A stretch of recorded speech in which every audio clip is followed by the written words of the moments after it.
অসমৰ জনপ্ৰিয় অভিনেত্ৰী জেৰিফা ৱাহিদৰ খবৰটো পালেনে? হঠাতে আহি পৰিছে অসমৰ জনপ্ৰিয় অভিনেত্ৰী জেৰিফা ৱাহিদৰ এক বিশেষ খবৰ। সকলো সবিশেষ জানিবলৈ অনুগ্ৰহ কৰি ভিডিঅ'টো প্ৰথমৰ পৰা শেষলৈকে অলপো স্কিপ নকৰাকৈ চাই থাকিব।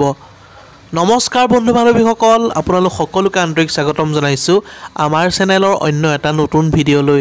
তেন্তে আহক আজিৰ ভিডিঅ'টো আৰম্ভ কৰোঁ। কি খবৰ আপোনালোকৰ? আশা কৰোঁ সকলো কুশলে আছে। ভগৱানে আপোনালোক সকলোকে মংগলে ৰাখক। অসমৰ জনপ্ৰিয় অভিনেত্ৰী জেৰিফা ৱাহিদৰ এই বিশেষ খবৰ আহি পৰাৰ পাছতেই সামাজিক মাধ্যমত অনুৰাগীসকলে শুভেচ্ছা জ্ঞাপন কৰিছে। পোনপ্ৰথমে এটা কমেণ্ট কৰি জনাবচোন, অসমৰ জনপ্ৰিয় অভিনেত্ৰী জেৰিফা ৱাহিদৰ অভিনয় চাই কেনেকুৱা পায়।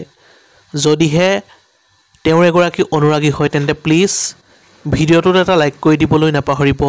ভিডিঅ'ৰ পৰৱৰ্তী অংশলৈ যোৱাৰ আগতে আপোনালোকক এটা বিনম্ৰ অনুৰোধ কৰোঁ যে যিসকল বন্ধু বান্ধৱীয়ে এতিয়ালৈকে আমাৰ চেনেলটো ছাবস্ক্ৰাইব কৰা নাই, অনুগ্ৰহ কৰি আমাৰ চেনেলটো ছাবস্ক্ৰাইব কৰি কাষতে থকা বেল আইকনটো প্ৰেছ কৰি অল কৰি দিবলৈ নাপাহৰিব। অসমৰ জনপ্ৰিয় অভিনেত্ৰী জেৰিফা ৱাহিদৰ আছে এক ভাল খবৰ। অসমৰ জনপ্ৰিয় অভিনেত্ৰী জেৰিফা ৱাহিদে সামাজিক মাধ্যম যোগে নিজেই শ্বেয়াৰ কৰিছে এই ভাল খবৰ। বহুদিনৰ অনুৰাগীৰ জল্পনা কল্পনাৰ অৱসান ঘটিল অৱশেষত। অসমৰ জনপ্ৰিয় অভিনেত্ৰী জেৰিফা ৱাহিদে অসমবাসীক দিলে এক সুখবৰ।